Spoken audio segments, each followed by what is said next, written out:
John, we also, you are someone that everyone knows, everyone loves here in East Texas.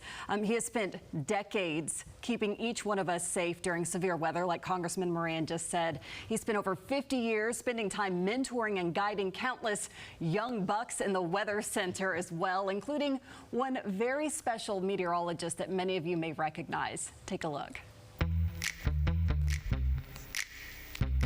Tell me a little bit about your history with John, because you sit in that picture and it is just so incredible, and what a full circle moment for you to finally be able to work with him. But tell us a little bit about that photo. John and I met, I'm not sure if I was in the 7th or the 8th grade. Either way, either of those numbers is crazy to think about it. And then, so I was doing science fairs at the time. I ended up in the studio there, the old studio over on the East Loop. And John was kind enough to give me a tour of the Weather Center, you know, circa 1983, 84, 85, something like that. So I don't have a specific on the date, but I have the memory. But it was just, it was such a cool full circle moment, like you said, you know, and he was such a good dude, you know, just to bring in, you know, some kid who he didn't know to show him, you know, what he does at night, you know. John Adams, man of many words. Yeah. Yes.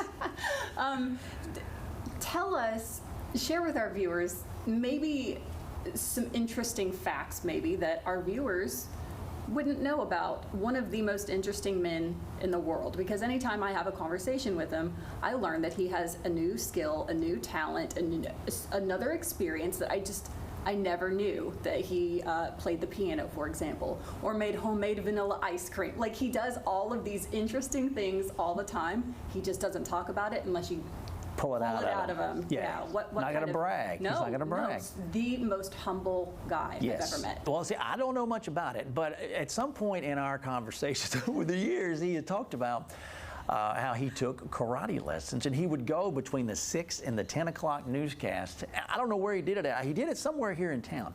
But to think of him doing karate really makes me smile. You know, isn't that cool? That's amazing. Yes, yes. He's probably a secret black belt. He could be, but he wouldn't brag about it. Exactly, you'd never know. But he could take out the whole left side of the building if he had to. He's pretty accomplished at chopping firewood. I do understand that from some. You shaking your head like you understand what I'm saying. Yes. John's a huge Texas Rangers fan. John was a really good ball player in high school too.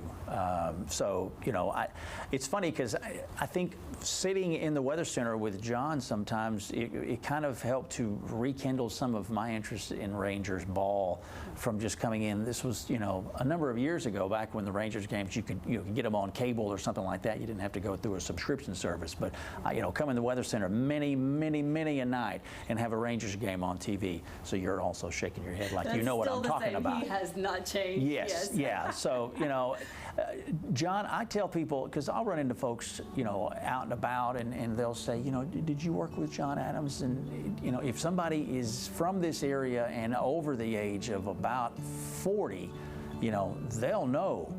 All you have to say is John Adams, and there's an immediate connection there, you know. And they'll ask me, so what is he like, you know? And they say, because he is, you know, pretty reserved in his remarks, and I tell them, you know, I said, John is the guy who, if I broke down on the side of the road at 3 o'clock in the morning and I needed help, I can call that guy. That's a good dude right there. So that's the story that I tell people when they ask about what is he like. I say, he's that guy right there. He's the guy showing up at 2 o'clock in the morning or 2 o'clock in the afternoon if you need something. Couldn't agree more. Yeah.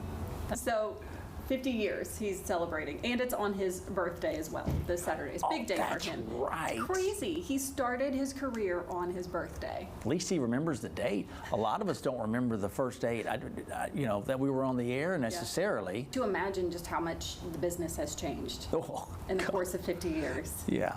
And in the course of 20 or 30. Oh, 15. It's just unbelievable. Yes. And he has weathered the storms. Literally and physically. Yes. Yeah. What an accomplishment. Yeah, yeah. And which speaks to a never say die attitude. shows up, this kind of business is what they do is incredibly invasive to your life. It is a lifestyle. It is like nothing. Law enforcement, media, medical, those things, the show goes on, whether it's Christmas Day or your birthday or Easter, whatever. And so John has, part of his ability to maintain is his never say die attitude. Steady, ready to go when need be, not overhyped. I always tell people we don't have a problem getting people worked up about severe weather. We have a problem getting folks calmed down during severe weather. And that's one thing that I've always loved about John is he's not there to be, an agitator. He's there to be a calming force. And I think that's a really important piece of what he brings to the table. Hey, John, happy anniversary, brother. I love you. I'm so proud for 50 years with you. Congrats, man. Yep, good friend. Yeah. Yes, indeed. Yeah, Doc Deason, I really, really enjoyed sitting down with him earlier this week and just having the conversation. Learned a little bit more about you, John Adams. We've got to all know about this karate thing. You were going and taking karate classes after the 6 p.m. newscast, and then getting back in and also doing the news and the weather for the 10 p.m. newscast. Where were you taking karate? From Master John Kim. Okay. Over kind of on one of those roads off the Henderson Highway. Yeah. Over there. And you just decided, I'm just going to try out karate?